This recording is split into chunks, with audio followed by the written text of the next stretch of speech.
It is here, the final Big Ten game of the 2021 season. It's flown by just like that. Big Ten championship time, Indianapolis. East Division champion, Michigan. West Division champion, Iowa. What's going on, everybody? Big Ten Ted Kibadachi here today for this Big Ten championship game preview. Michigan win and in scenario to get into the college football playoff. Okay, let's get right into this matchup. Michigan was dominant on the ground last week against the Ohio State Buckeyes. Can they continue that this week against a good Iowa defense? If you kind of look back at Iowa and how they fared against the run, kind of the second half of the season, they're susceptible against the running game, right? You look back at that first half against Nebraska. Nebraska is able to run this option against Iowa. I mean, you look at the Wisconsin game. Wisconsin was running it pretty much over everybody there up until that last game against Minnesota. So, how can Iowa control this Michigan running game? I will say this right off the bat.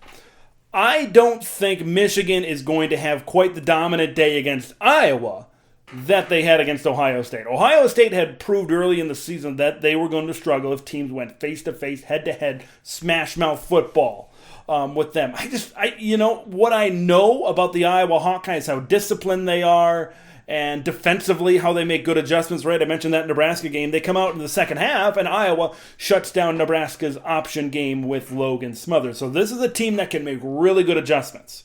But I still think Michigan's going to have a good day. Michigan's going to be able to run the football. Just how dominant. I mean, they were really dominant against Ohio State. I mean, even if they can get half or 75% of that against Iowa, they'll still be fine in this game. But now when I flip over to the Iowa Hawkeyes side, right, this is a team that offensively they appeared to get a spark when Alex Padilla took over the offense late in the season. But then you look back, they switched quarterbacks in the second half of the Husker game, and Spencer Petras led them down the field a few times, got points on the board, and kind of flipped the momentum, so to speak. So I really don't think it matters which quarterback they're going to go with here in this Big Ten championship game, but I think this is an Iowa offense that's got a little bit of a spark. Tyler Goodson has got a big-time spark here down the road. Here's the big question I have when Iowa has the football. Can Iowa protect the quarterback?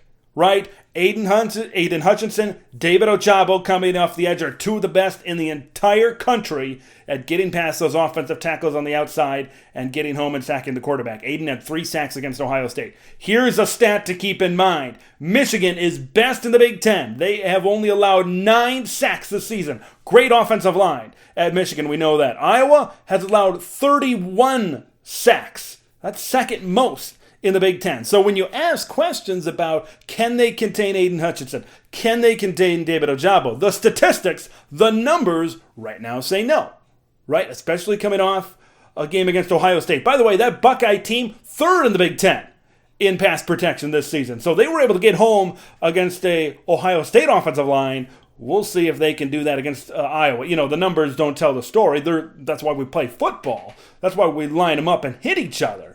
But statistically, it's not looking good for Iowa. That has got to be the thing that they focus on, is the exterior, the tackles of that offensive line. They might need to bring in an extra blocker. They might need to bring in an extra tight end to try to contain both David Ojabo and Aiden Hutchinson. Because I think we know if Michigan can get a pass rush, Iowa, I don't think, has the skill necessarily on offense to be able to really move the ball if Michigan can be that good defensively. Iowa is going to succeed if they can protect the passer, establish a running game, and take pressure off of the quarterback. That is where Iowa is going to be good. And another area, right, where Iowa is going to have to be good at special teams. They've been great. They've been phenomenal on special teams. Tory Taylor has single-handedly flipped game in Iowa's favor. Let me kind of break something down here. Let's say Tory Taylor pins 3 punts inside the 10. Do you think Michigan's offense can go 90-plus yards for a touchdown 3 times in this game? I'm not sure. They might be able to. They might not be able to. But I don't know. I don't think they're an explosive offense where I feel, definitely they can go 90-plus yards 3 times in a game.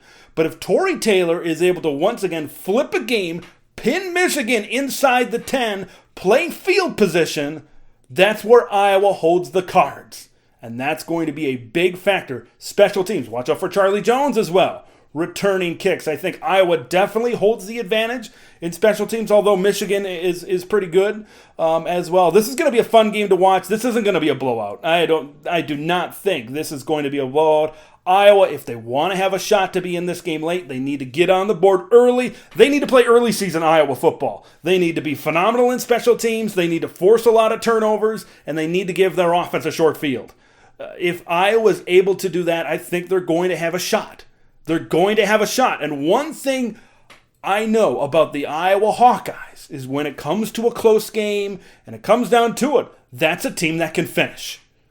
Okay, you can say, even I said it last week, is that Nebraska gave them the game. Yes, Nebraska made a ton of mistakes in that Black Friday game, but a team can give you the game, but then again, you got to take it. And, Nebraska gave them the opportunities, and Iowa definitely took the opportunities in that Black Friday game. This should be a fun one.